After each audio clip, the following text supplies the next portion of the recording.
नमो नमः। प्रवाचिका अहंदया जोशी संस्कृताध्ययने समेषां स्वागतम्। अधुना अग्रिमा कथा पठिष्यते। अस्तु तर्हि आरंभं कुर्मः।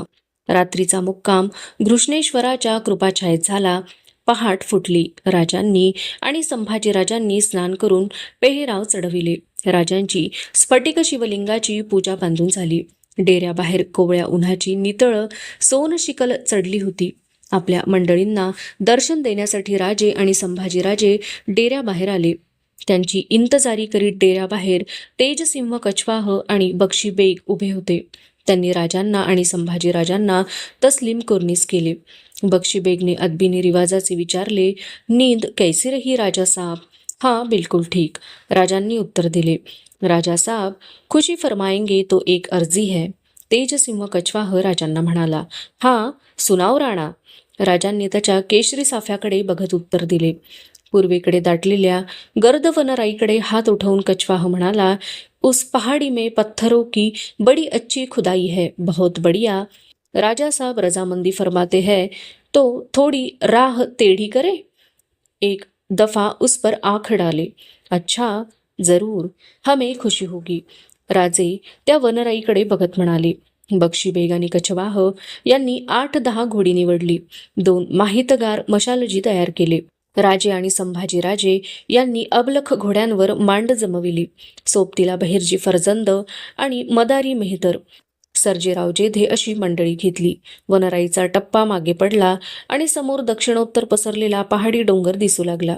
घोडी ठाण झाली.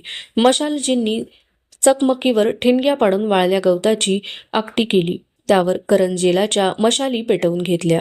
आडव्या येणाऱ्या वेलींच्या कमानी हातांनी बाजूला सारीत कछवाह आणि बेग आघाडीला आले. राजे आणि संभाजीराजे टोपांना लागू बघणाऱ्या वेली चुकवीत वाकून त्यांच्या मागे चालले. समोर एक गुफा आली. मशालजी त्या गुफेत उतरले. मागून सारी मंडळी आत उतरली. कुठल्या तरी अज्ञात हातांनी मनात उभ्या ठाकल्या तशा असंख्य यक्ष, किन्नर, देवदेवता यांच्या मूर्ती कातळात साकार उभ्या केल्या होत्या. त्यांच्या चिन्नीचा एकही ठोका गफलतीने सुद्धा चुकला नव्हता. राजांच्यासह सारे अवाक होऊन पत्थरांचे ते अत्यंत शांत पण अत्यंत बोलके देखणे रूप जखडत्या नजरांनी बघत होते. साऱ्यांना काळाचे भान उरले नव्हते. आपण धर्तीवर आहोत असे कुणालाच वाटत नव्हते. मानवाच्या कल्पनेतील साक्षात स्वर्ग तिथे अवतरला होता.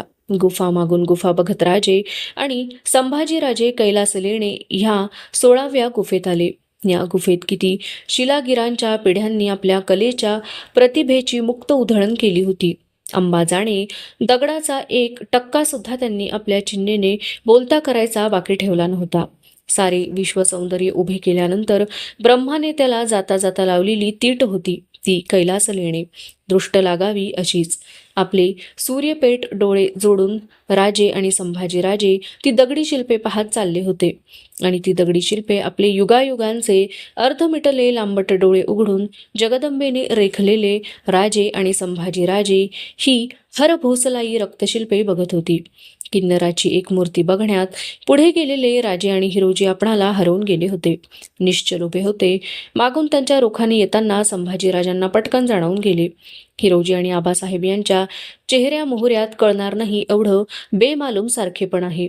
सगळे शिल्पमूर्तीमधून ओसंडणाऱ्या जिवंत भावभावनांच्या कारंजात न्हात चालले होते.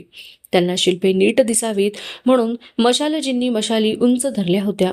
महाराज साहेब, ते बघा, एकाएकी संभाजीराजे गुफेच्या छताकडे हात उठवून मान वर करीत म्हणाले.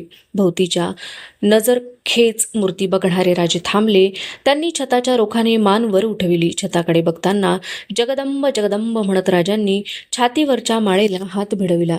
मती गुंग करून टाकणारे छत होते.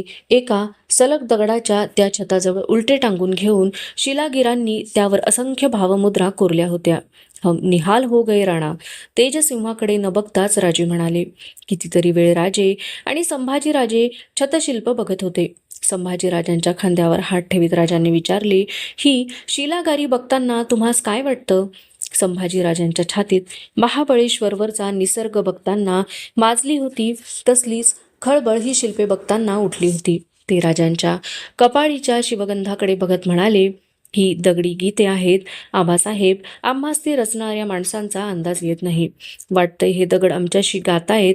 दगडात प्राण संचारलेल्या त्या गुफेच्या आवारात फिरताना एका उडत्या पक्षाच्या पवित्र्यात असलेल्या यक्षाची एक मूर्ती बघताना राजांना नेताजींची आठवण आली. विचाराचा एक पक्षी फडफडत त्यांच्या मनाच्या तटबंदीवरून उडाला. इथं दगडात प्राण संचारले आहेत आणि आणि आम्ही प्राण गुंफलेल्या जिवंत माणसाचा दगड झाला आहे. श्रींची करणी अगम्य आहे. राजे संभाजीराजांच्या गुफेच्या गाभाऱ्याजवळ आले. गाभाऱ्यात कैलास पर्वतावर श्री शंकर आरूढ झाले आहेत. त्यांच्या मांडीवर महादेवी पार्वती बसली आहे असे देखणे शिल्प होते. तो उभा कैलासच आपल्या आईसाठी उचलून नेण्याच्या खटपटीत असलेल्या रावणाच्या मुखावर कष्टी भाव सुंदर रीतीने उमटलेले होते. ते शिवरूप बघताच राजांनी आणि संभाजीराजांनी हात जोडले, डोळे मिटले. थोड्या वेळाने डोळे उघडून ते शिवशिल्प बघू लागले. न कळतच राजांची नजर महादेवी पार्वतीच्या सावळ्या शिल्पावर जखडली गेली आणि त्यांना पटकन जाणवून गेले की त्या शिल्पात शिवपुत्र गणपतीची योजना कारागिरांनी केली नव्हती. संभाजीराजे मात्र कैलास उठविण्याच्या खटपटीत असलेल्या रावणाच्या मुद्रेवरचे कष्टी भाव निरखून बघत होते. त्यांच्या विचारांची लय वाढत होती. कसा असेल रावण? अफजल खानासारखा? मिर्झा राजासारखा? छे छे. मग कसाही का असेना, त्याला शिवाचा कैलास काही उचलता आला नव्हता. आवारा बाहेर पडता पडता संभाजीराजांना एका स्तंभावर एकमेकांच्या मिठीत विसावलेल्या एका प्रणयमग्न युगुलाचे शिल्प दिसले. त्यातले भाव त्यांना नीट आकळेनात. त्यातील स्त्रीचा पायात तोड्यासारखा अलंकार बघताना मात्र त्यांना आपल्या महालातील मंचकावर बसलेली एक आकृती आठवली आणि झटकन ते त्या खांबासमोरून पुढे सरकले. त्यावेळी त्यांना कल्पना नव्हती, पण राजगड उतरून एक मेणा शृंगारपूरच्या वाटेला लागला होता. त्याच्या बगलेने पिलाजी शिर्के धीम्या चालीच्या घोड्यावर बसून चालले होते.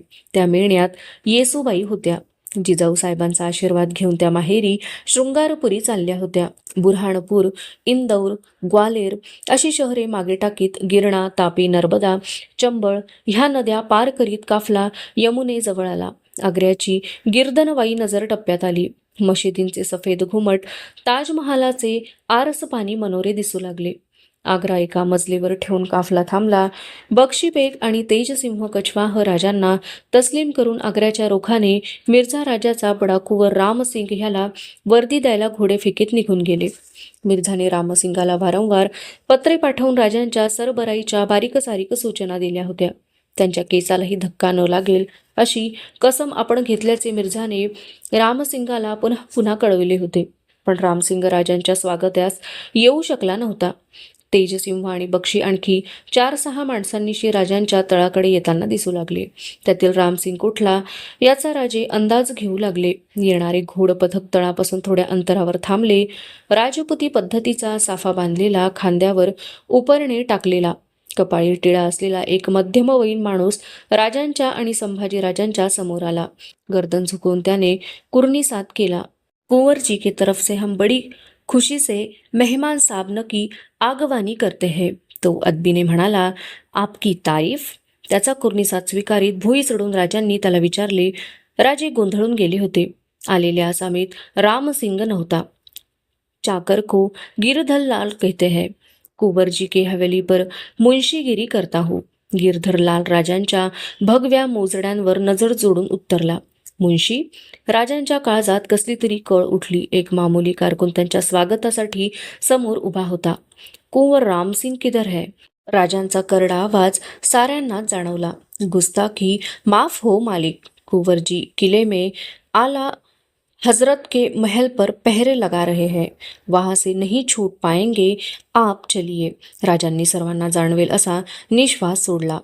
औरंगजेबाच्या 50व्या सालगिराचा दिवस आग्रा शहरावर रोषण झाला.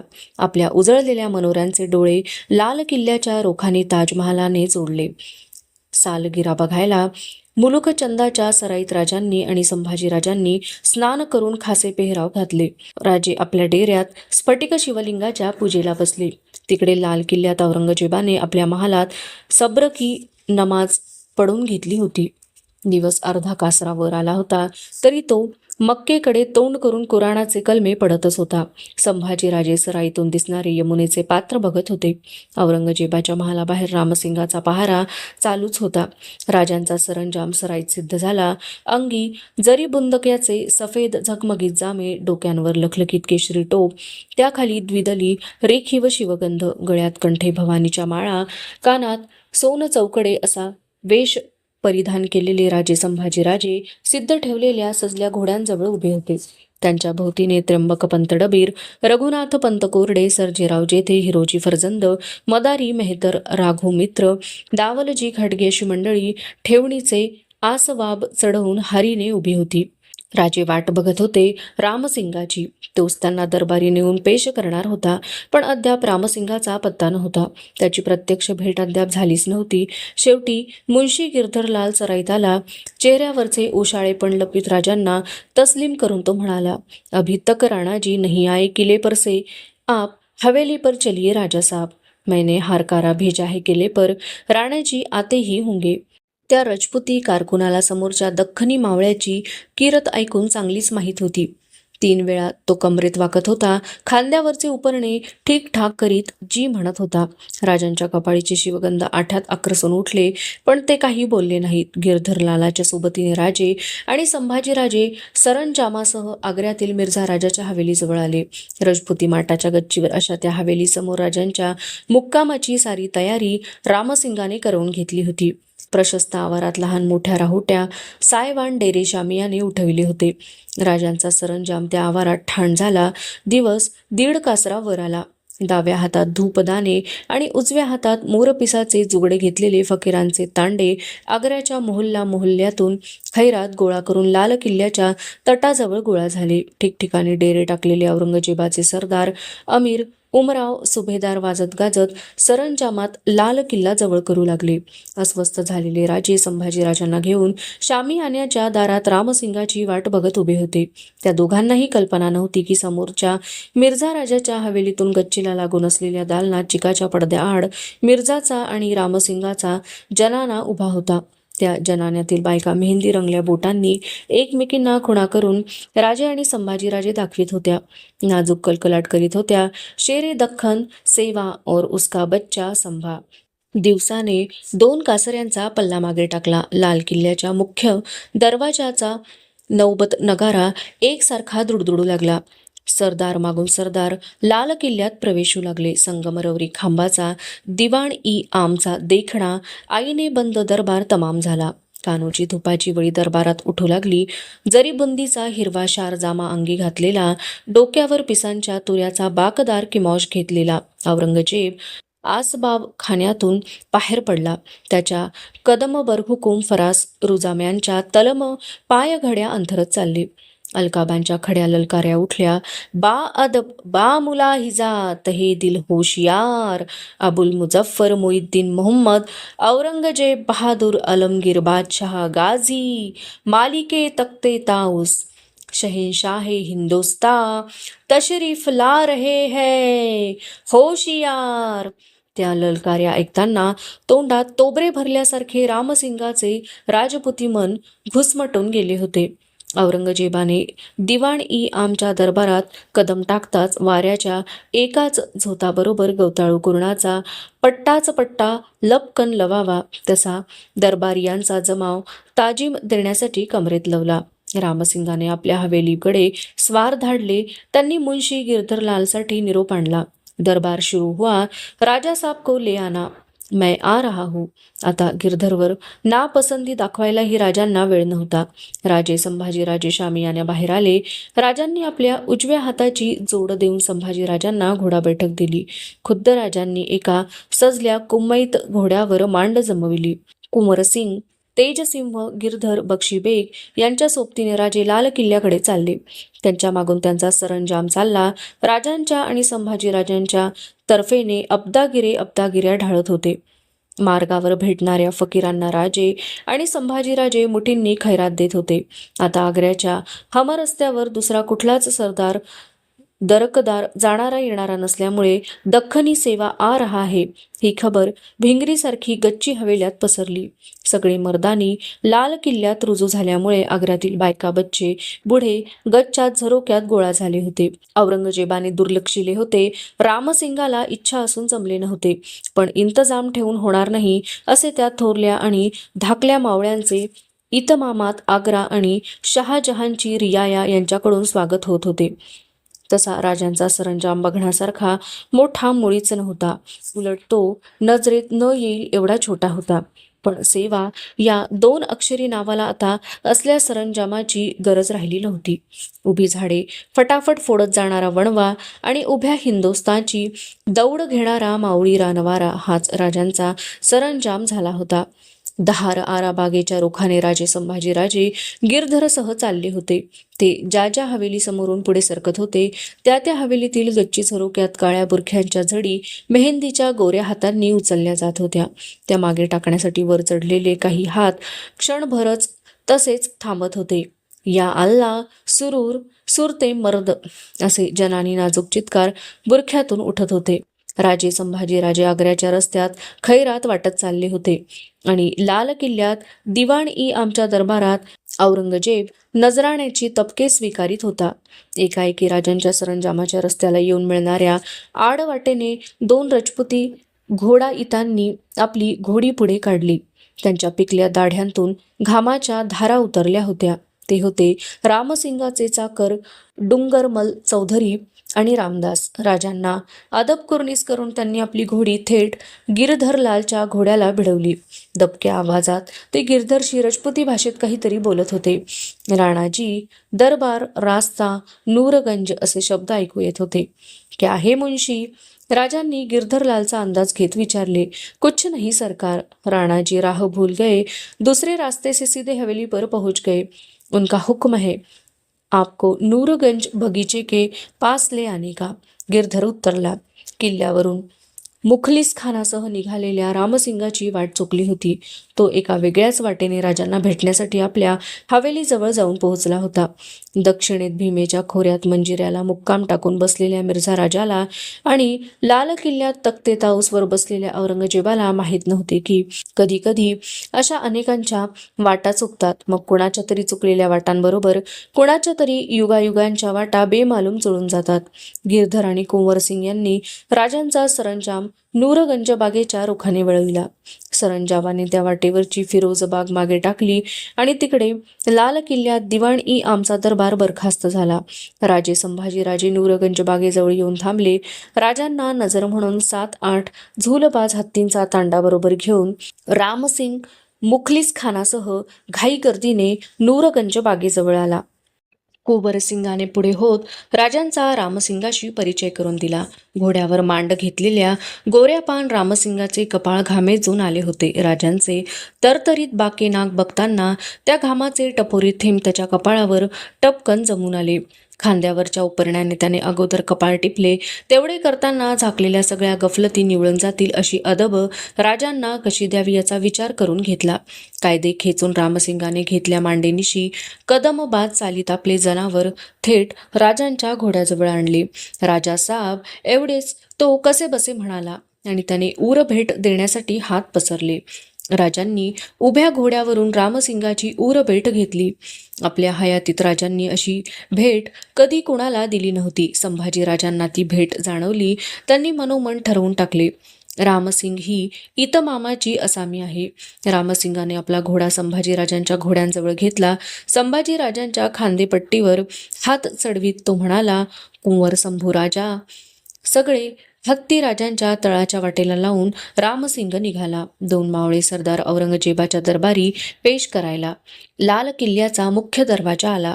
बराच वेळ निसूर बसलेले नौबतवाले राजे रामसिंग आणि संभाजीराजे यांच्याकडे चमत्कारिक नजरेने बघत आगवानीची नौबत जडवू लागले. यावेळी लाल किल्ल्यात औरंगजेबाचा दिवाण-ई आम हा दुसरा दरबारही बरखास्त झाला होता. राजे आणि संभाजीराजे गेरूच्या रंगाचा लाल किल्ला निरखत चालले. त्यांची घोडी रामसिंगाच्या मोत्तद्दारांनी आपल्या ताब्यात घेतली. नजराण्यांची तपके घातलेले मावळे पाठीशी घेऊन राजे संभाजीराजांच्यासह घुसलखान्याच्या दरबाराच्या रुखाने चालले. यावेळी औरंगजेब घुसलखान्याला लागून असलेल्या पेशाबगारात खापराच्या तुकड्याने इस्तिजा करीत होता. इस्तिजानंतर हातपाय धुवून औरंगजेबाने वजू केली. वाळा मिश्रित थंडगार पाणी पिऊन तो घुसलखान्याच्या कोटबंद आसनाच्या आवारात प्रवेशला. घुसलखान्याच्या प्रवेशद्वारात येताच रामसिंग थांबला. कमरेत वाकून त्याने राजांना विनंती केली, जूते यही पर उतार दीजिए राजा साहब. कपाळाला आट्या घालीत राजांनी आपल्या भगव्या मोजड्या संगमरवरी फरसबंदीवर उतरल्या. त्यांच्या शेजारी संभाजीराजांनी आपल्या मोजड्या उतरून ठेवल्या. रामसिंगाने आत वजीर जाफर खानाला वर्दी दिली. जाफर खान 7-8 हात उंचीच्या कोटबंद आवारात आसनावर गिर्दीला रेलून बसलेल्या औरंगजेबासमोर पेश झाला. वाकून छातीवर आडवा हात घेत त्याने वर्दी औरंगजेबाच्या कानी घातली. आला हजरत दख्खन से सेवा भोसला फर्जंद के साथ आया है. रामसिंग पेश आने की इजाजत मागता है.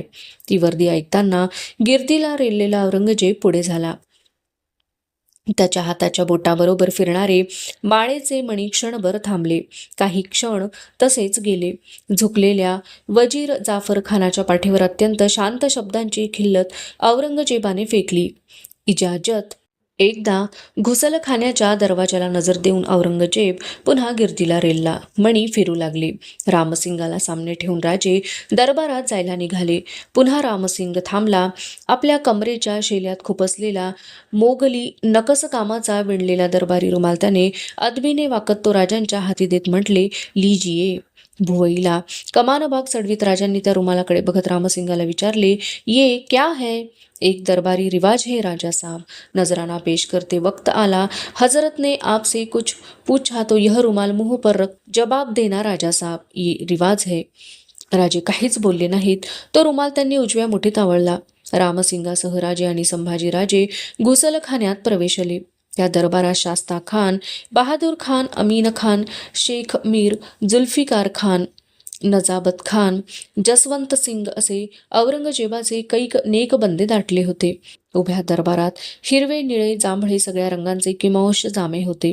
फक्त राजांच्या आणि संभाजीराजांच्या मस्तकी केशरी टोप होते ते उठून दिसत होते.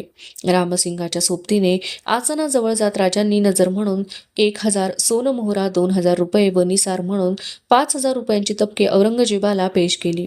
दोघा पितापुत्रांनी शाही रिवाजाचे मुजरे केले. त्या संपूर्ण दरबारात सर्वात लहान असे 9 वर्षे उमरीचे एकटे संभाजीराजेच होते. ज्यांची करणी आम दुनियेला दिसते असे आबासाहेब ज्याच्याबद्दल नेहमी म्हणत होते तो औरंगजेब संभाजीराजे निरखून बघत होते.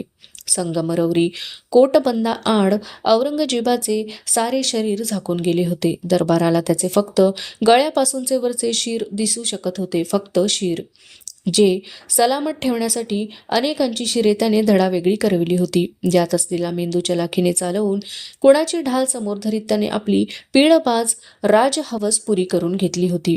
अवशिष्टा कथा अग्रिमे भागे पठिष्यते. अस्तु तर्हि पुनर्मिलामः. तावन् मंगलं भूयात्, शुभं भूयात्. नमो नमः. धन्यवादः.